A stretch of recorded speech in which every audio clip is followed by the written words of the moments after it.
क्या आपने कभी सोचा है अगर हम अर्थ के सेंटर में गड्ढा करें और उसमें कूद जाए तो हमारा वेट कम होगा या बढ़ेगा? भाई न्यूटन ने inverse square dependence on distance ही क्यों लिया? वो चाहते तो डिस्टेंस क्यूब भी ले सकते, ओनली डिस्टेंस भी ले सकते थे, बट उन्होंने डिस्टेंस स्क्वायर ही क्यों लिया? भाई जब कोई object uniform circular motion perform करता है तो उस पर लगने वाले सेंट्रीपिटल फोर्स का मैग्नीट्यूड क्या होगा? ऐसे ही बहुत से सर घुमा देने वाले सवाल है जिनके जवाब आज हम देखने वाले हैं। आज हम रट्टा नहीं मारेंगे, आज हम न्यूटन के डायरेक्टली माइंड में घुसने वाले हैं। गुड मॉर्निंग गाइस, सुबह के 4 बज रहे हैं और जो इस वक्त स्टडी कर रहा है वही बोर्ड एग्जाम में टॉप करेगा। आज इस वीडियो लेक्चर में हम यूनिफॉर्म सर्कुलर मोशन से लेकर न्यूटन के सीक्रेट लॉजिक तक सब कुछ सिंप्लीफाई करने वाले हैं। तो चलिए शुरू करते हैं। Uniform circular motion and magnitude of centripetal force से। ठीक है, इस टॉपिक में हम देखेंगे कितना होता है मैग्नीट्यूड ऑफ सेंट्रीपिटल फोर्स। ठीक है, प्रीवियस लेक्चर्स में हमने देखा है कि क्या होता है यूनिफॉर्म सर्कुलर मोशन और कैसे होता है सर्कुलर मोशन। ओके, उसमें हमने एक एक्टिविटी परफॉर्म किया था। एक्टिविटी में हमने क्या किया था, एक स्टोन लिया था, स्टोन को क्या किया था, एक थ्रेड से बांध दिया था और थ्रेड का अनदर एंड अपने हाथों में पकड़ के उस स्टोन को क्या किया था, रोटेट किया था, तेजी से रोटेट किया। जब हम रोटेट कर रहे थे तो क्या हो रहा था भाई, हम कॉन्स्टेंटली उस स्टोन पे क्या कर रहे थे, फोर्स लगा रहे थे। बिना फोर्स के कोई भी ऑब्जेक्ट अपनी डायरेक्शन चेंज नहीं करता है, इस एक्टिविटी के द्वारा हमने देखे थे। ठीक है, तो भाई जब कोई ऑब्जेक्ट यूनिफॉर्म सर्कुलर मोशन कर रहा होता है तो उस पर कॉन्स्टेंटली एक फोर्स एक्ट होता है। अब उस फोर्स की डायरेक्शन कहां थी भाई, डायरेक्शन थी टुवर्ड द सेंटर। मान लो कि ये सर्कल है, ठीक है, सर्कल का एक सेंटर है, इस सर्कुलर पाथ में एक ऑब्जेक्ट क्या कर रहा है, मोशन कर रहा है, सर्कुलर मोशन कर रहा है, मतलब वो अपनी डायरेक्शन कंटिन्यूअसली क्या कर रहा है, चेंज कर रहा है। तो जब वो डायरेक्शन अपनी चेंज कर रहा होता है तो ये ऑब्जेक्ट पे सेंटर की तरफ से एक फोर्स लग रहा होता है towards the centre of the circle, और उस फोर्स को नाम क्या दिया था हमने, सेंट्रीपिटल फोर्स। सेंट्रीपिटल फोर्स क्यों दिया था नाम, क्योंकि ये सेंटर सीकिंग फोर्स है, सेंटर की तरफ जाता है। ठीक है, सेंट्रीपिटल मतलब होता है सेंटर सीकिंग फोर्स। ओके, समझ में आया। अब इस सेंट्रीपिटल फोर्स का मैग्नीट्यूड क्या है वो हमें इस टॉपिक में देखना है। ठीक है, तो let us assume that m is the mass of the object, v is the speed of the object and r is the radius of the circle। m क्या है, ये जो ऑब्जेक्ट है उसका मास है m। ठीक है, ये ऑब्जेक्ट जो है जब रोटेट कर रहा है तो उसकी कुछ वेलोसिटी रही होगी या स्पीड रही होगी, तो वो स्पीड को हमने किससे इंडिकेट किया भाई, v से। और इस सर्कल का जो रेडियस है वो है हमारा r। ठीक है, तो अब भाई इस ऑब्जेक्ट पे जो फोर्स लग रहा है सेंट्रीपिटल फोर्स, उसका मैग्नीट्यूड क्या होगा। तो देखिए फोर्स का फॉर्मूला हमने क्या देखा था, force equals to mass into acceleration. चलो इसे इक्वेशन नंबर 1 हम दे देते हैं। अब इसमें जो एक्सेलरेशन है, इस एक्सेलरेशन को हमें क्या करना है, इन टर्म्स में कन्वर्ट करना है। ठीक है, तो एक्सेलरेशन का फॉर्मूला बनेगा भाई तुम्हारा speed square, speed of the object square upon radius of the circle. अब ये फॉर्मूला आया कहां से, इसका टेंशन आपको लेने की जरूरत नहीं है, इसे आपको सिर्फ रटना है, दिमाग में बिठा लेना है। ठीक है, इसका डेरिवेशन जो है क्लास 11th और 12th में आप पढ़ोगे। ठीक है, तो एक्सेलरेशन इक्वल्स टू क्या हो जाएगा, v square upon radius of the circle. चलिए इस एक्सेलरेशन के फॉर्मूले को हम इक्वेशन नंबर 1 में पुट करते हैं, तो क्या मिलेगा मुझे, centripetal force equals to mass into speed square divided by radius of the circle. ठीक है, तो क्या मिला मुझे, centripetal force equals to mass of the object into square of speed of the object upon radius of the circle. इसे अच्छे से याद रखिए क्योंकि इसी का यूज करके हम बाकी के इक्वेशंस डिराइव करने वाले, बाकी के फॉर्मूलाज डिराइव करने वाले। ठीक है, चलिए आगे बढ़ते हैं। सेंट्रीपिटल फोर्स का मैग्नीट्यूड कितना होता है ये हमने देख लिया। अब आगे बढ़ के देखते हैं इसका यूज कहां करना है हमें। ठीक है, चलिए नेक्स्ट टॉपिक क्या है, नेक्स्ट क्वेश्चन है। क्वेश्चन क्या है, why did Newton assume inverse square dependence on distance. देखिए न्यूटन ने क्या बताया भाई कि जो ग्रेविटेशनल फोर्स है वो डायरेक्टली प्रोपोर्शनल किसके होता है, product of masses of two object. Okay, और वो इनवर्सली प्रोपोर्शनल किसके होता है, square of distance between the two object. ठीक है, ये दो ऑब्जेक्ट है, एक सन है और एक हमारा अर्थ है, इन दोनों के बीच का सेंटर टू सेंटर जो डिस्टेंस रहेगा, ठीक है, उसके स्क्वायर से इनवर्सली प्रोपोर्शनल रहेगा हमारा फोर्स। यानी और क्या बोल सकते हैं, force is inversely proportional to square of distance between the two object. अब क्वेश्चन ये है कि न्यूटन ने यहाँ पे डिस्टेंस स्क्वायर ही क्यों लिया, inverse square dependence on distance क्यों लिया। भाई इनवर्स क्यूब डिपेंडेंस भी ले सकते थे, वो इनवर्स क्यूब डिपेंडेंस भी ले सकते थे, या फिर direct inverse dependence on distance भी ले सकते थे वो। तो उन्होंने क्यूब क्यों नहीं लिया, ओनली डिस्टेंस क्यों नहीं लिया, डिस्टेंस का क्यूब क्यों नहीं लिया, डिस्टेंस टू द पावर 4 क्यों नहीं लिया, डिस्टेंस का स्क्वायर ही क्यों लिया। ठीक है, तो ये देखने वाले हम इस टॉपिक में। ठीक है, तो क्या है देखिए, he was helped by Kepler's third law. तो इन्होंने जो फोर्स का inverse square dependence on distance लिया भाई किसके कारण लिया, Kepler's third law. Kepler's third law क्या कहता है, थर्ड लॉ क्या कहता है, देखो कोई प्लैनेट है, प्लैनेट क्या कर रहा है भाई, मोशन कर रहा है सन के चारों तरफ। ठीक है, जब वो मोशन करता है, ठीक है, मोशन करते वक्त वो जब एक रिवॉल्यूशन, एक कंप्लीट रिवॉल्यूशन करता है तो उसके लिए कुछ टाइम लगता है, तो उस टाइम पीरियड का क्या किया मैंने, स्क्वायर कर दिया। केपलर ने क्या किया, उस टाइम पीरियड का स्क्वायर कर दिया और कहा कि भाई ये डायरेक्टली प्रोपोर्शनल होता है, किसके प्रोपोर्शनल होता है, cube of mean distance of the planet from the sun. इस प्लैनेट का सन से जो मीन डिस्टेंस है उसके क्यूब के प्रोपोर्शनल होता है स्क्वायर ऑफ टाइम पीरियड। ठीक है, समझ में आएगा। अब ये कांस्टेंट ऑफ प्रोपोर्शनलिटी की साइन अगर हम हटाते हैं तो क्या मिल जाएगा, एक कांस्टेंट मिलेगा मुझे। ठीक है, तो टी स्क्वायर इक्वल टू के इंटू आर क्यूब, ये हमने प्रीवियस लेक्चर में ऑलरेडी पढ़ लिया है। ठीक है, अब यहां से क्या मिलेगा मुझे, T square upon R cube equals to K. भाई ये जो टाइम पीरियड का square divided by cube of mean distance है, ये हमेशा क्या रहेगा, कांस्टेंट रहेगा।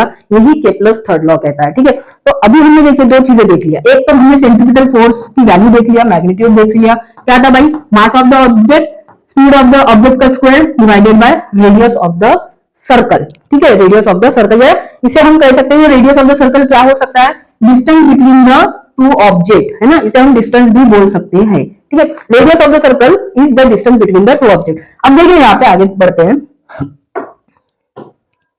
देखिए, if a planet is revolving around the sun in a circular orbit, मैंने प्रीवियस लेक्चर में ये बताया है कि एक्चुअल में तो प्लैनेट जो है वो सन के चारों तरफ कैसे ऑर्बिट करता है, एलिप्टिकल मैनर में करता है। ठीक है, लेकिन न्यूटन ने क्या किया, अज्यूम किया, अजम्पशन लगाया कि वो सर्कुलर ऑर्बिट कर रहा है। ठीक है, याद रखिएगा प्लैनेट एक्चुअली एलिप्टिकल ऑर्बिट करता है, लेकिन न्यूटन ने कैलकुलेशन करने के लिए अजम्पशन लगाया। भाई अजम्पशन लगाना बहुत जरूरी था क्योंकि दोनों ऑब्जेक्ट के मासेस बहुत ज्यादा है। ठीक है, दोनों ऑब्जेक्ट के मास क्या है, बहुत ज्यादा है, डिस्टेंस भी बहुत ज्यादा है। ठीक है, अब इनका एग्जैक्ट डिस्टेंस, इनका एग्जैक्ट मास हम कैलकुलेट नहीं कर सकते, तो कुछ चीजें अज्यूम करनी ही पड़ेगी हमें। तो न्यूटन ने भी अजम्पशन लगाया कि जो प्लैनेट है वो सूरज के चारों तरफ कैसा घूम रहा है, भाई सर्कुलर ऑर्बिट में घूम रहा है। ठीक है, इसी का यूज करके उन्होंने ग्रेविटेशनल फोर्स की डेफिनेशन बताया, ग्रेविटेशनल फोर्स की डेफिनेशन भी बताया और लॉ ऑफ ग्रेविटेशन भी दिया हमें। ठीक है, circular orbit in uniform circular motion, then the centripetal force acting on the planet toward the sun must be। ठीक है, तो भाई अगर ये प्लैनेट सन के चारों तरफ यूनिफॉर्म सर्कुलर मोशन कर रहा है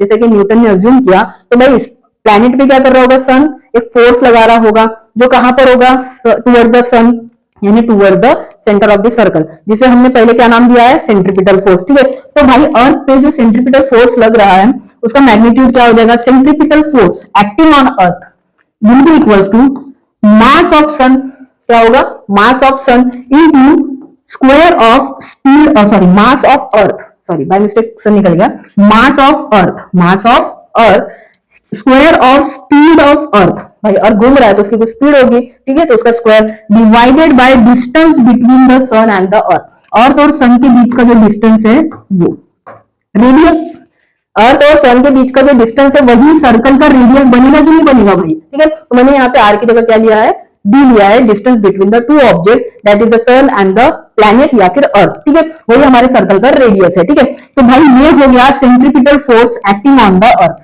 ध्यान में रखिए, इसे अभी हम यूज करके inverse square dependence on distance derive करने वाले हैं। ठीक है, समझ में आई मेरे बात, देखो कैसे करेंगे। सॉरी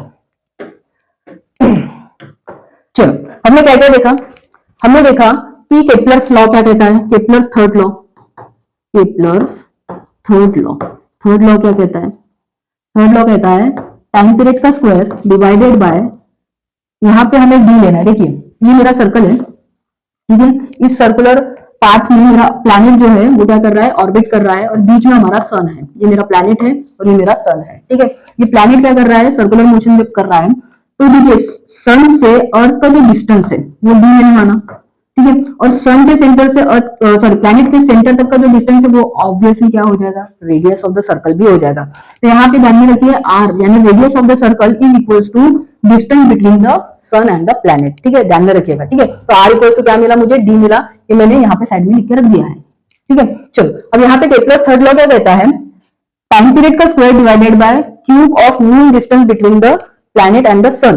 ठीक है, planet and the sun is equals to K. तो अब हम आर की जगह क्या रखेंगे, डी रखेंगे, therefore T square upon D cube equals to K. इसको याद रखिए, इसको यूज करना है। आप आर भी रख सकते हो, ऐसा कुछ नहीं है कि भाई डी यूज करना है। अभी मैंने फिलहाल हम लोग ने क्या किया था, ग्रेविटेशनल फोर्स का जब मैग्नीट्यूड निकाला था तब हमने वहां पे दो ऑब्जेक्ट के बीच का डिस्टेंस डी कंसीडर किया था, इसलिए मैंने यहाँ पे डी रख दिया है। ठीक है, आप कुछ भी रख सकते हो। ठीक है, चलिए अब हमने centripetal force acting on the planet, planet पे सेंट्रीपिटल फोर्स लग रहा है, कौन लगा रहा है, सन लगा रहा है। ठीक है, उसका मैग्नीट्यूड क्या देखे थे, मास ऑफ द प्लैनेट जिसे हम कैपिटल एम से डिनोट करेंगे, speed square, square of speed of the planet, ये प्लैनेट कुछ स्पीड से घूम रहा है, ठीक है, तो उसको हमने v माना है, तो स्क्वायर का स्पीड डिवाइडेड बाय क्या हो जाएगा, रेडियस ऑफ द सर्कल, और रेडियस ऑफ द सर्कल को किससे डिनोट किया, d से डिनोट किया, ठीक है, तो ये हो गया centripetal force acting on the planet. Okay, चलो आगे बढ़ते हैं।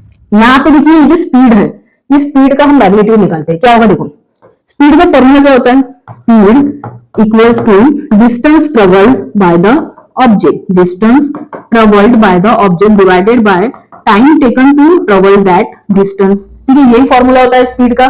चलिए अब हम रखते हैं distance travelled by the object, भाई ये प्लैनेट ने कितना डिस्टेंस ट्रेवल किया, ठीक है, चलो देखते हैं। अगर मान लो ये प्लैनेट की स्टार्टिंग पॉइंट ये है, यहाँ से वो रोटेट होना शुरू कर रहा है, तो जब वो वापस इस पॉइंट पे आएगा तो हम क्या बोलेंगे, इस प्लैनेट ने क्या किया, वन कंप्लीट रिवॉल्यूशन किया, वन कंप्लीट रिवॉल्यूशन किया। अब भाई इस वन रिवॉल्यूशन को करने के लिए, इस वन रिवॉल्यूशन को करने के लिए उसने कितना टाइम लिया भाई, और उसने कितना डिस्टेंस कवर किया, ये हमें देखना है, ठीक है। तो वन रिवॉल्यूशन के लिए उसने यहाँ इस पॉइंट से स्टार्ट करके घूम के जब वो वापस इसी पॉइंट पे आ रहा है, मतलब क्या कवर कर रहा है, वो डिस्टेंस कवर कर रहा है, मतलब क्या कवर कर रहा है, सर्कमफेरेंस ऑफ सर्कल, सर्कल के सर्कमफेरेंस पे घूम रहा है ना, बाउंड्री पे घूम रहा है ना वो, तो एक कंप्लीट सर्कमफेरेंस ऑफ सर्कल को उसने क्या किया, कंप्लीट किया, ठीक है। तो भाई वन रिवॉल्यूशन के लिए उसने क्या किया, एक सर्कमफेरेंस को कवर किया, वही हमारा डिस्टेंस ट्रेवल्ड होगा कि नहीं होगा, तो distance travelled will be equal to क्या हो जाएगा, सर्कमफेरेंस ऑफ द सर्कल, क्या हो जाएगा, सर्कमफेरेंस ऑफ द सर्कल, ठीक है, circumference of the circle divided by time taken, time period क्या है, t है, और t एक रिवॉल्यूशन के लिए प्लैनेट सन के चारों तरफ एक रिवॉल्यूशन कंप्लीट करने के लिए टाइम पीरियड कितना लेता है, t लेता है, ठीक है। अब सर्कमफेरेंस का फॉर्मूला क्या है, 2 पाई r है, क्या है, 2 पाई r, circumference of the circle, r is the radius, और रेडियस को हमने किससे डिनोट किया, d से, तो क्या बन जाएगा ये 2 पाई d अपॉन t, समझ में आई बात। चलो इसको भी हम साइड में यहाँ पे लिख देते हैं, इसको इक्वेशन नंबर 1 दे दो, इसको इक्वेशन नंबर 2 दे दो। अब थर्ड इक्वेशन क्या मिला मुझे, स्पीड यानी v इक्वल्स टू क्या मिला, 2 पाई d अपॉन t, ठीक है, समझ में आया। अब हम इसी को यूज करके हर inverse square dependence on distance of gravitational force ये डिराइव करने वाले हैं, ठीक है। चलो सेंट्रीपिटल फोर्स में हम क्या करेंगे, स्पीड की वैल्यू पुट करेंगे, ठीक है, तो क्या मिलेगा, force equals to mass of the planet, ये कितना है 2 पाई डी अपॉन टी, उसका क्या हो जाएगा भाई स्क्वायर, यहाँ पे स्क्वायर करना मत भूलना, जनरली बच्चे यहाँ पे गलती करते हैं, स्क्वायर नहीं करते, और नीचे क्या है ऑलरेडी है D is the radius of the circle, ठीक है। तो हमें क्या मिलेगा, मास ऑफ द ऑब्जेक्ट, 2 का स्क्वायर कितना हो जाएगा, 2 का स्क्वायर कितना हो जाएगा, 4 हो जाएगा, 2 का स्क्वायर हो गया मेरा 4, पाई का स्क्वायर कितना हो जाएगा, पाई स्क्वायर हो जाएगा, डी का स्क्वायर कितना हो जाएगा, डी स्क्वायर हो जाएगा, टी का स्क्वायर कितना हो जाएगा, टी स्क्वायर हो जाएगा, और ये ऑलरेडी एक टी बचा हुआ है, ठीक है, समझ में आ गया। अब यहाँ पे देखो एक डी से ये डी कट गया, तो क्या मिला मुझे, देखो ध्यान से, mass into 4 pi square into D upon T square, ठीक है, ये मिला। चलो यहाँ पे हम इसे कंटिन्यू करते हैं, तो फोर्स इक्वल्स टू क्या होगा, देखो यहाँ पे एक चीज हम करते हैं, काम करते हैं हम, यहाँ पे देखिए क्या है, मेरा मास है 4 पाई स्क्वायर है और ये डी है, ठीक है। इस टी स्क्वायर को थोड़ा अलग लिखते हैं, इंटू 1 अपॉन टी स्क्वायर, इसको थोड़ा मैंने अलग लिख दिया। अब देखो यहाँ पे केपलर्स लॉ क्या देता है, टी स्क्वायर के साथ क्या रखना है मुझे, डी क्यूब रखना है, तब वो ये दोनों का जो डिवीजन, ये दोनों का जो मैग्नीट्यूड हो जाएगा वो कांस्टेंट हो जाएगा, ठीक है, T square upon D cube का मैग्नीट्यूड क्या हो जाएगा, कांस्टेंट हो जाएगा। तो हम क्या करते हैं, यहाँ पे डी क्यूब है, एक क्वांटिटी है D cube, cube of the mean distance, इससे मल्टीप्लाई एंड डिवाइड कर देते हैं यहाँ पे, D cube upon D cube, ठीक है, तो ये डी क्यूब 1 से मल्टीप्लाई हो जाएगा, तो क्या मिलेगा मुझे, D cube upon T square, तो ये बन जाएगा मेरा m into 4 pi square into D, ठीक है, इस डी क्यूब को यहाँ लिखते हैं हम, D cube into D cube upon T square, ये मुझे मिल गया अलग से, ठीक है। इसको एडजस्ट करना है आपको, के प्लस थर्ड लॉ को यहाँ पे फिट करना है, ठीक है। तो क्या मिलेगा, ध्यान से देखिए, अब ध्यान से समझिए इसको, ये डी से ये डी कटेगा और पावर क्या बन जाएगा, उसका स्क्वायर बन जाएगा। यहाँ पे क्या मिला मुझे, 4 pi square into mass of the object, अब यहाँ पे लिखेंगे हम D cube upon T square into 1 upon D square, समझ में आया। अब देखिए यहाँ पे मेरे पास T square upon D cube के था, T square upon D cube, देखो T square upon D, sorry T square upon D cube क्या था मेरा, के था। अगर मैं इसको इनवर्स कर दूं इसका, तो क्या हो जाएगा, D cube upon T square equal to 1 by K हो जाएगा, होगा कि नहीं होगा। तो यहाँ पे देखिए D cube upon T square क्या बन जाएगा मेरा, 1 बाई के बन जाएगा, तो उसकी जगह वैल्यू रिप्लेस कर देते हैं हम, और क्या लिखते हैं 1 बाई के, इसकी जगह हम लिखते हैं 1 बाई के। चलो लिखो क्या बनेगा मेरा, 4 pi square into N into 1 by K into 1/k into 1/d²। ठीक है, फोर्स इक्वल टू मिला। अब मुझे बताओ, फोर कांस्टेंट है, फोर कांस्टेंट है, पाई स्क्वायर भी कांस्टेंट है, मास ऑफ द प्लेनेट भी कांस्टेंट है, 1/k तो कांस्टेंट ही वैल्यू है, यानी ये पूरा का पूरा कांस्टेंट हो गया। इसको हम c से डिनोट कर देते हैं, तो फोर्स इक्वल टू क्या हो जाएगा, कांस्टेंट इंटू 1/d² होगा कि नहीं होगा। अब ये कांस्टेंट को प्रोपोर्शनलिटी के साइन में अगर इंडिकेट करते हैं तो क्या मिलेगा, force is inversely proportional to 1/d²। क्या मिला हमें, inverse square dependence on distance of gravitational force. ठीक है, मतलब भाई ग्रेविटेशनल फोर्स जो है वो इनवर्सली डिपेंडेंट किस पर है, square of the distance between the two object. ये हमने फाइनली प्रूव किया कर दिया। समझ में आई बात। तो न्यूटन ने inverse square dependence on distance ही क्यों लिया, इसके वजह से। तो उसने सारी चीजें कैलकुलेट किया, केपलर्स का थर्ड लॉ लिया, सेंट्रीपिटल फोर्स का यूज किया, सब कुछ यूज करके फाइनली उसने कंक्लूजन क्या निकाला, क्या कंक्लूजन निकाला, he concluded that first Newton concluded that the centripetal force, which is the force acting on the planet and is responsible for its circular motion, must be inversely proportional to the square of distance between the planet and the sun। ठीक है, तो जो centripetal force है जो planet को सन से बांधे रखता है, ठीक है, और प्लैनेट को सर्कुलर मोशन करने पर मजबूर करता है, वो क्या होगा, inversely proportional to the square of the distance between the sun and the planet. ये कंक्लूजन उन्होंने निकाला। दूसरा कंक्लूजन क्या निकाला भाई, Newton identified this force with the force of gravity. किसके साथ, इस सेंट्रीपिटल फोर्स को उन्होंने कंपेयर किया force of gravity. Force of gravity क्या होता है, ये मैंने पहले ही बताया। क्या होता है force of gravity, it is the gravitational pull of the earth. और किसी ऑब्जेक्ट अपने सरफेस पे किसी ऑब्जेक्ट को जिस फोर्स के साथ खींचता है, ग्रेविटेशनल पुल होता है, उसको हमने क्या नाम दिया था, न्यूटन ने क्या नाम दिया था, फोर्स ऑफ ग्रेविटी नाम दिया था। ठीक है, और उस फोर्स ऑफ ग्रेविटी से किसे कंपेयर किया न्यूटन ने, gravitational centripetal force acting between the sun and the planet, या फिर कोई भी दो ऑब्जेक्ट, ठीक है, जो यूनिफॉर्म सर्कुलर मोशन परफॉर्म करते हैं। ठीक है, The gravitational force is much weaker than other forces। अब ये जो ग्रेविटेशनल फोर्स है, ये बाकी यूनिवर्स में जितने भी फोर्स है, डिफरेंट डिफरेंट टाइप के फोर्स है, मस्कुलर फोर्स, बहुत सारे फोर्स है, ठीक है, ये सारे फोर्सेस से ग्रेविटेशनल फोर्स जो है सबसे वीकर फोर्स है।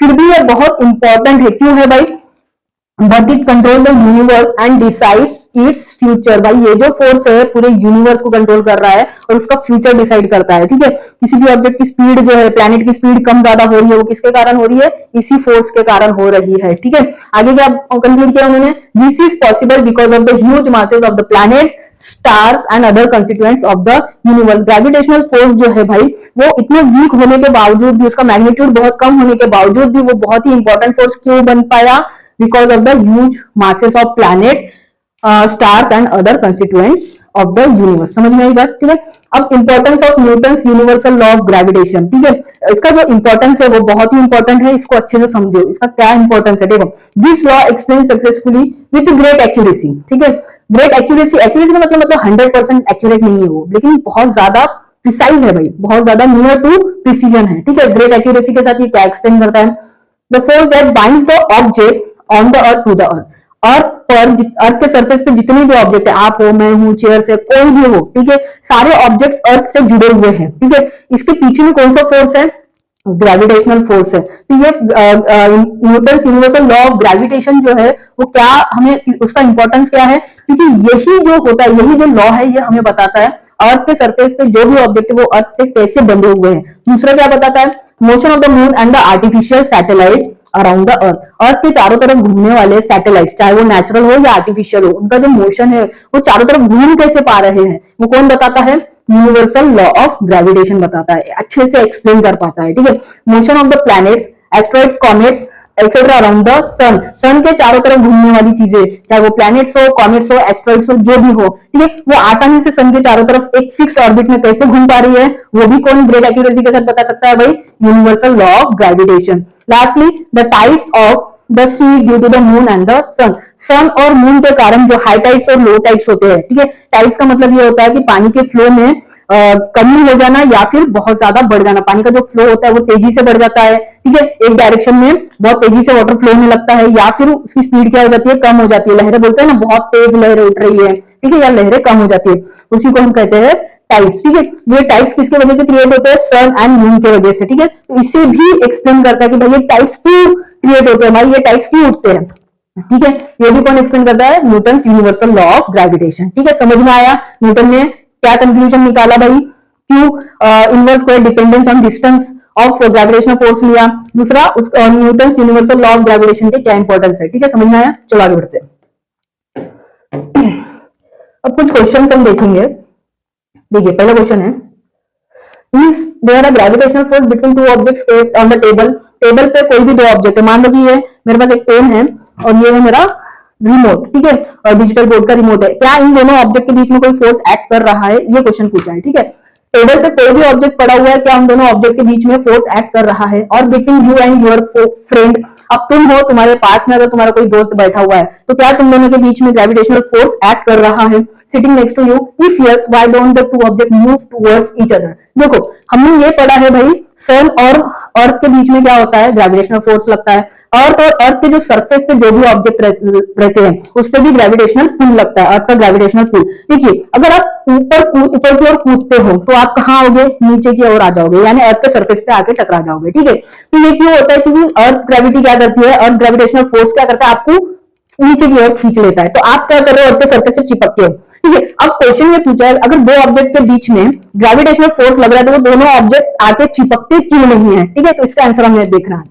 Yes, there is a gravitational force between two objects kept on table or between you and your friends sitting next to each other. आप और आपके आसपास जो भी बैठे हैं, आप दोनों के बीच में क्या हो रहा है? ग्रेविटेशनल फोर्स लग रहा है, फिर भी आप एक दूसरे के पास क्यों नहीं आ रहे हो? देखो, this force is due to the attraction between the object center. ठीक है, आपका कुछ होगा सेंटर ऑफ मास, आपके दोस्त का कुछ होगा सेंटर ऑफ मास, आपके centre of mass, centre to centre में क्या होगा? एक फोर्स लगने वाला है। ठीक है, however due to the small masses of the object, लेकिन भाई ये ऑब्जेक्ट्स, दोनों ऑब्जेक्ट्स का मासेस क्या है? स्मॉल है, कम है। देखिए यहाँ पे अर्थ जब किसी ऑब्जेक्ट पे फोर्स लगाता है तो अर्थ का मास बहुत ज्यादा है और हमारा मास क्या है? बहुत कम है। इस वजह से अर्थ हमें आसानी से खींच सकता है, लेकिन हमारा मास बहुत कम है, हमारे दोस्त का भी मास क्या है? बहुत कम है। तो जब हम हमारे दोस्त के पास बैठे होते हैं तो कम मासेस के कारण हम एक दूसरे को खींच नहीं पाते हैं, हम ज्यादा फोर्स नहीं लगा पाएंगे ना भाई। अर्थ बहुत ज्यादा अमाउंट में फोर्स लगाएगा हम पे, हमारा मास बहुत कम है, अर्थ का मास बहुत बड़ा है, तो वो बहुत ज्यादा फोर्स लगा रहा है। ठीक है, एक छोटा मैग्नेट लो और एक बहुत ह्यूज मैग्नेट लो। ठीक है, अब वो क्या छोटा मैग्नेट एकदम ह्यूज मैग्नेट को खींच पाएगा क्या? नहीं। या फिर दो छोटे छोटे ले लो, एकदम दो छोटे छोटे मैग्नेट अगर तुम हाथों में पकड़ते हो, उनके बीच में जो फोर्स ऑफ अट्रैक्शन रहेगा, अगर दोनों पोल्स अपोजिट है तो फोर्स ऑफ अट्रैक्शन रहेगा, तो क्या वो फोर्स ऑफ अट्रैक्शन बहुत ज्यादा रहेगा या कम? ऑब्वियसली हमें कैसा फील होगा? बहुत कम फोर्स ऑफ अट्रैक्शन फील होने वाला है। ठीक है, उसका रीजन क्या है? उसका रीजन है मास ऑफ द मैग्नेट्स। ठीक है, अगर वही दो बड़े बड़े मासेस के आप मैग्नेट ले लोगे तो क्या होगा भाई? वो एक दूसरे को बहुत ज्यादा फोर्स के साथ खींचेंगे। ठीक है, वही होता है अर्थ के सरफेस पे रहने वाले ऑब्जेक्ट्स के लिए, और अर्थ के सरफेस के बीच में जो अर्थ के सरफेस पे जो दो ऑब्जेक्ट है उनके बीच में जो ग्रेविटेशनल फोर्स लग रहा है उनके लिए। ठीक है, तो अर्थ का मास बहुत ज्यादा होने की वजह से अर्थ अपने से कम मास के ऑब्जेक्ट पे बहुत आसानी से फोर्स लगा देता है, और हमारा जो दोस्त है उसका हम दोनों का मास जो है बहुत कम होने के कारण हम उतना फोर्स नहीं लगा पाते हैं, लेकिन फोर्स लग रहा है, उतना फोर्स नहीं लग रहा है कि हम एक दूसरे को खींच सके। समझ में आया? ठीक है, यही दिया हुआ है। The gravitational force is extremely weak and easily overcome by the other force. हम भी फोर्स लगा रहे हैं तो वो भी फोर्स लगा रहा है, Newton third law of motion कहता है। तो ये फोर्सेस का मैग्नीट्यूड बहुत कम होता है, और क्या होता है? नियरली सेम इन मैग्नीट्यूड होता है, तो क्या हो जाता है? कैंसल आउट हो जाता है। Such as friction and the earth gravity which prevent the object from moving towards each other. समझ में आ गई बात? चलो नेक्स्ट क्वेश्चन हम देखते हैं। नेक्स्ट क्वेश्चन क्या है? सॉरी, नेक्स्ट टॉपिक है अब हमारा। नेक्स्ट टॉपिक है टाइड्स के बारे में, आपके टेक्स्ट बुक में दिया हुआ है टाइड्स के बारे में। ठीक है, do you know, You must be knowing about the high and low tides that occurs generally in the sea. सी में क्या होते हैं भाई? समुद्र में क्या होता है? लहरें उठती हैं। ठीक है, लहरों के बारे में अगर आप नहीं जानते हो तो अभी जान लो, बहुत अच्छे तरीके से हम समझने वाले कि हाई टाइड्स और लो टाइड्स। अब मैं चार नाम सुना होगा, एक तो हाई टाइड, लो टाइड, एक होता है भाई स्प्रिंग टाइड। वैसे तो बहुत सारे टाइड्स के बहुत सारे प्रकार है, हम basically high tide, low tide, spring tide और लीप टाइड के बारे में डिस्कस करते हैं। ठीक है, लीप टाइड। ठीक है, अब जो स्प्रिंग टाइड है, स्प्रिंग टाइड में भी हाई टाइड और लो टाइड होता है, high tide and low tide होता है, और लीप टाइड में भी हाई टाइड और लो टाइड होगा, लेकिन डिफरेंस क्या होगा दोनों का वो समझते हैं। ठीक है, तो सबसे पहले हम स्प्रिंग टाइड को समझ लेते हैं। स्प्रिंग टाइड, सबसे पहले हम ये देखते हैं कि टाइड्स लहरें उठती क्यों है। ठीक है, वो अगर हमें समझ में आया तब हम समझेंगे स्प्रिंग टाइड क्या है, कैसे होता है, लीप टाइड क्या है, कैसे होता है। देखो क्या होता है, हमने ये देखा है कि जब कोई भी प्लैनेट है उसके चारों तरफ उसका क्या घूमता है भाई? उसका नेचुरल सैटेलाइट घूमता है। आर्टिफिशियल तो घूमता है, नेचुरल सैटेलाइट की हम बात करेंगे। ठीक है, अब हमारा जो अर्थ है अर्थ का नेचुरल सैटेलाइट कौन है? मून है। तो अर्थ क्या कर रहा है? मून पे एक ग्रेविटेशनल पुल लगा रहा है। तो हमने ये Newton third law of motion में देखा कि कोई ऑब्जेक्ट किसी दूसरे ऑब्जेक्ट पे फोर्स लगाता है तो दूसरा ऑब्जेक्ट भी पहले ऑब्जेक्ट पे उतना ही फोर्स लगाता है। तो अगर अर्थ मून पर फोर्स लगा रहा है तो मून भी तो अर्थ पे फोर्स लगाएगा, तो वो हो जाएगा मून्स ग्रेविटेशनल फोर्स। समझ में आएगा? उसी तरह क्या हो रहा है, अर्थ क्या हो रहा है? सन के चारों तरफ घूम रहा है, ठीक है। तो भाई सन अर्थ पे फोर्स लगा रहा है, ये हमने देखा। तो Newton third law of motion के हिसाब से क्या होगा? अर्थ भी सन पर फोर्स लगा रहा होगा, ठीक है। तो यहाँ पे ओवरऑल हमको देखना क्या है, देखो बीच में मान लो अर्थ है, इधर है मून, इधर है सन। तो सन और मून दोनों भी क्या कर रहे हैं? अर्थ के ऊपर ग्रेविटेशनल फोर्स लगा रहे हैं, ठीक है। अब होता क्या है, देखिए सन तो बहुत दूर है, सन अर्थ से क्या है? बहुत दूर है। अब सन के सबसे करीब कौन है? उसका मून है, ठीक है। तो हम ओवरऑल यहाँ पे मून के बारे में बात करेंगे। सन का जो ग्रेविटेशनल फोर्स है उसको हम थोड़ा सा अलग कर देते हैं, ठीक है, साइड में रख देते हैं, उसके इफेक्ट को थोड़ा नेग्लिजिबल मान के चलते हैं, ठीक है। लेकिन मून पे ग्रेविटेशनल फोर्स की वजह से हमारे जो अर्थ पर इफेक्ट पड़ने वाला है बहुत ज्यादा होता है, ठीक है। तो हम मून को कंसिडर करते हैं। अब मान लो कि मून इस पोजिशन पर है और अर्थ उसके सामने है, ठीक है, मून यहाँ है। जब मून यहाँ है तो मून क्या करेगा? एक ग्रेविटेशनल फोर्स क्रिएट करेगा। तो अर्थ में जितने भी चीजें होती है, चाहे वो ओशियन हो, पानी हो, तो बाकी चीजें तो मूव नहीं करेगी। हम कैसा है, हमारे मासेस बहुत ज्यादा होने की वजह से, मतलब ये जो फोर्स है ना बहुत दूरी से आ रहा है, ठीक है। तो हमारे मास पर इसका कोई ज्यादा इंपैक्ट नहीं पड़ता है, लेकिन पानी जो होता है ना, पानी पर इसका इंपैक्ट बहुत आसानी से नजर आता है, ठीक है। तो क्या होता है, जितने भी ओशियंस होते हैं, सीज होते हैं, तो उसमें जो पानी है ना, पानी पर मून के ग्रेविटेशनल फोर्स का इंपैक्ट पड़ता है। अब भाई देखो मून क्या कर रहा है? अपनी डायरेक्शन में फोर्स लगा रहा है, ठीक है। तो अर्थ पे जो पानी है ना, वो पानी क्या होगा भाई? इस डायरेक्शन में जाने की कोशिश कर, इस डायरेक्शन में जाएगा। तो यहाँ पे क्या होगा? एक बंच क्रिएट होगा। देखो पानी का ज्यादातर प्रवाह इस डायरेक्शन में, पानी का ज्यादातर प्रवाह क्या है? इस डायरेक्शन में। अब आप सोचोगे कि पानी का प्रवाह इस डायरेक्शन में भी क्यों है? तो देखो हमने यही पढ़ा है कि भाई हर फोर्स का, हर एक्शन का इक्वल एंड अपोजिट रिएक्शन होता है। अगर फोर्स इस डायरेक्शन में लग रहा है तो फोर्स इस डायरेक्शन में भी लगाएगा ऑब्जेक्ट। भाई अगर मून पानी को अपनी डायरेक्शन में खींच रहा है तो पानी भी मून को क्या करेगा? अपनी डायरेक्शन में खींचने की कोशिश करेगा और वो अपोजिट डायरेक्शन में जाने की कोशिश करेगा। जिसके कारण क्या होता है, अर्थ के, मान लो कि ये इक्वेटर है, मान लो कि ये इक्वेटर है, इक्वेटर के सामने में मून है, ठीक है, इक्वेटर के सामने में मून है। तो क्या होगा? इक्वेटर के राइट हैंड साइड पे, इक्वेटर के राइट हैंड साइड पे क्या हुआ? पानी का फ्लो बहुत ज्यादा हो गया, ठीक है, लहरें बहुत ज्यादा हो गई। अब क्या होगा भाई? उसी के अपोजिट डायरेक्शन में, यानी इक्वेटर के अपोजिट डायरेक्शन में भी पानी की लहरें बहुत बढ़ने वाली है, क्यों? इक्वल एंड अपोजिट रिएक्शन के कारण, ठीक है। अब यहाँ पे पानी की मात्रा बहुत ज्यादा हो गई, ठीक है। एक बॉल लो जो स्फेरिकल इन शेप है, उसको दबाओ तो क्या होगा? राइट और लेफ्ट से वो बॉल क्या हो जाएगा? एक्सपांड हो जाएगा, और टॉप और बॉटम से क्या हो जाएगा? चपटा हो जाएगा, होगा। तो भाई पानी का प्रवाह इधर है तो ज्यादातर पानी राइट और लेफ्ट डायरेक्शन में गया, उसके कारण क्या होगा? टॉप और बॉटम में पानी की कमी हो जाएगी। तो वो कुछ इस तरह से बेल्ट नेचर का दिखाई देगा, ठीक है। अब जहां पे पानी ज्यादा है उसे कहते हैं हाई टाइड, जहां पे पानी का फ्लो कम हो गया उसे कहते हैं लो टाइड। समझ में आया कि होता है लो टाइड और हाई टाइड, ठीक है। अगर मून यहाँ होता तो यहाँ पे अप और डाउन डायरेक्शन में हाई टाइड क्रिएट होते और राइट और लेफ्ट डायरेक्शन में लो टाइड क्रिएट होते। समझ में आया? High tide and low tide, ठीक है। अब देखते हैं हम स्प्रिंग टाइड। क्या देखते हैं हम?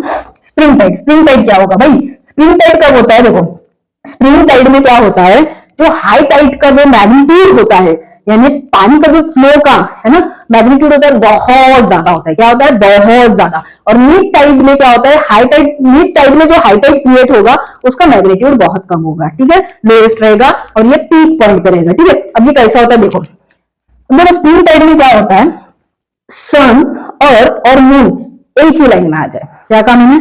सन, यहाँ पे हम सन बना लेते हैं, यहाँ पे मैंने सन बना लिया, सन, अर्थ और मून एक ही लाइन में आ जाए तो क्या होगा भाई? यहाँ पे देखिए मैंने क्या कहा, सन का जो ग्रेविटेशनल पुल रहेगा उसका जो इंपैक्ट पानी पे पड़ने वाला है वो थोड़ा कम रहेगा, क्योंकि सन तो बहुत दूर है। लेकिन भाई जब एक ही डायरेक्शन में आ जाएंगे, क्या हो जाएगा? एक ही डायरेक्शन में आ जाएंगे तो भाई फोर्स तो एडअप हो जाएगा ना, मून का भी फोर्स और सन का भी ग्रेविटेशनल फोर्स क्या हो जाएगा? एडअप हो जाएगा, जिसकी वजह से फोर्स अगर बढ़ जाता है, फोर्स अगर बढ़ जाता है तो क्या होता है भाई? क्या होता है? हाई टाइड का मैग्नीट्यूड भी बहुत ज्यादा होगा, लहरें बहुत ज्यादा पीक में उछलेगी। समझ में आई मेरी बात? तो उस टाइप के टाइप को कहते हैं स्प्रिंग टाइड। स्प्रिंग टाइड में बस ध्यान में रखना है, सन, अर्थ और मून क्या है? एक लाइन में आ जाएंगे, ठीक है। अब मिड टाइड कब होता है भाई? मिड टाइड कब होगा? मिड टाइड तब होगा जब सन, अर्थ और मून 90 डिग्री के एंगल में आ जाए, ठीक है। मान लो कि यहाँ पे मेरा सन है, नीचे की तरफ मैंने सन बना लिया, ये मेरा सन है, ठीक है। अब देखो इनका डायरेक्शन कैसा है? 90 डिग्री पर है, ये 90 डिग्री पर है, ठीक है। तो 90 डिग्री पर जब ये तीनों रहेंगे तब क्या होगा? जो हाई टाइड क्रिएट होने वाला है उसका जो मैग्नीट्यूड रहेगा किसका, पीक का, जो पीक क्रिएट होगा हाई टाइड का वो कम रहेगा as compare to spring tide के। समझ में आ गई बात। टाइड तो दोनों भी कंडीशन में क्रिएट होंगे, हाई टाइड भी आएंगे लो टाइड भी आएंगे। देखो ना, सन इसको इधर खींचने की कोशिश करेगा, मून उसको उधर खींचने की कोशिश करेगा, ठीक है। उस सिचुएशन में क्या होगा, हाई टाइड और लो टाइड कम क्रिएट होने वाले हैं, लेकिन स्प्रिंग में एक ही डायरेक्शन में फोर्स लग रहा है। अब आप सोचोगे भाई एक ही डायरेक्शन में कैसा, देखो मैंने सन को जब यहाँ ड्रॉ किया, मैंने सन को जब यहाँ ड्रॉ किया, ये मेरा सन था, तो हम बोल रहे हैं सन इधर खींच रहा है, मून इधर खींच रहा है, बराबर है। तो हाई टाइड कैसे क्रिएट हो रहा है भाई, मैंने क्या कहा भाई, जब मून पानी को इधर खींच रहा था, पानी भी तो अपोजिट डायरेक्शन में फोर्स लगा रहा था ना, तो मान लो कि मून का फोर्स बहुत ज्यादा है, तो मून क्या कर रहा है, पानी को इधर खींच रहा है, तो पानी अपोजिट डायरेक्शन में जा रहा है। जब ये अपोजिट डायरेक्शन में जा रहा है तो सन उसकी अपनी तरफ खींच रहा है, तो पानी क्या करेगा, सन के अपोजिट डायरेक्शन में फोर्स लगाएगा। मतलब भाई पानी का प्रवाह क्या हो रहा है, दोनों डायरेक्शन में बढ़ेगा। पहले सिर्फ मून लगा रहा था और उसने अपोजिट डायरेक्शन में फोर्स लगा लिया, ठीक है, लगा लिया तो फिर एक हाई टाइड क्रिएट हो गया, ठीक है। अब भाई सन जैसे रोल में आ गया, सन सामने आ गया, तो पानी इधर आएगा, तो सन और उस पानी को और ज्यादा तेजी से खींचेगा, ठीक है। तो पानी क्या करेगा, उतनी ही ज्यादा तेजी से इधर भी फ्लो होने की कोशिश करेगा, यानी भाई लहरें बहुत ज्यादा उठेगी, ठीक है, बहुत ज्यादा उठेगी, लहरें बहुत ज्यादा उठेगी। तो हाई टाइड क्या होगा, वर्ज पर रहेगा अपने, ठीक है। तो जितना ज्यादा हाई टाइड होगा उतना कम क्या हो जाएगा, लो टाइड, यानी ऊपर टॉप और बॉटम की तरफ पानी बहुत ज्यादा कम हो जाएगा, ठीक है। तो स्प्रिंग टाइड में हाई टाइड और लो टाइड का जो मैग्नीट्यूड होता है वो वर्ज पे होता है, ठीक है। और नीप टाइड में हाई टाइड और लो टाइड का मैग्नीट्यूड सबसे कम होता है, ठीक है, इंपैक्ट बहुत ज्यादा कम होता है। समझ में आई मेरी बात, ठीक है। चलो पढ़ लेते हैं हम इसमें क्या लिखा है। The level of sea water at any given location along sea shore increases and decreases twice a day. अब ये दिन में 2 बार होता है, क्यों होता है दिन में 2 बार भाई, अर्थ क्या करता है, खुद में रिवॉल्व होता है, खुद में जब वो रिवॉल्व होता है तो क्या होता है, मून के सामने वो 2 बार आता है। यानी देखो अर्थ मान लो ये हमारा ईस्ट है और ये हमारा वेस्ट है, अभी हम मान के चलते हैं वैसे तो ये ईस्ट और ये वेस्ट है, हमने इसे ईस्ट मान लिया वेस्ट मान लिया, वो यहाँ पर है ना, तो और घूम जाएगा या फिर ये मून इधर आ जाएगा, ठीक है। एक दिन में क्या होता है, मून एक बार वेस्ट डायरेक्शन में होता है और एक बार ईस्ट डायरेक्शन में होता है, ऐसा हम समझ रहे हैं, अभी हम समझते हैं। देखो एक दिन में क्या होगा, मून एक बार वेस्ट में आ जाएगा, वेस्ट में आ जाएगा तो क्या ईस्ट की तरफ भी तो हाई टाइड क्रिएट होने वाला है ना। अगर ये मून ईस्ट में आ जाएगा तो भी वेस्ट की तरफ हाई टाइड क्रिएट होने वाला है ना, दोनों डायरेक्शन में होता है ना भाई, यही देखा ना हमने, ठीक है। तो दिन में 2 बार क्या होगा, हाई टाइड और लो टाइड आएगा, हर लोकेशन पर होता है ये, ऐसा नहीं है कि एक ही लोकेशन पे, क्योंकि ये भी घूम रहा है ये भी घूम रहा है, हर लोकेशन पर होगा, ठीक है। At different places, the level of water in the sea changes because of the gravitational force exerted by the moon.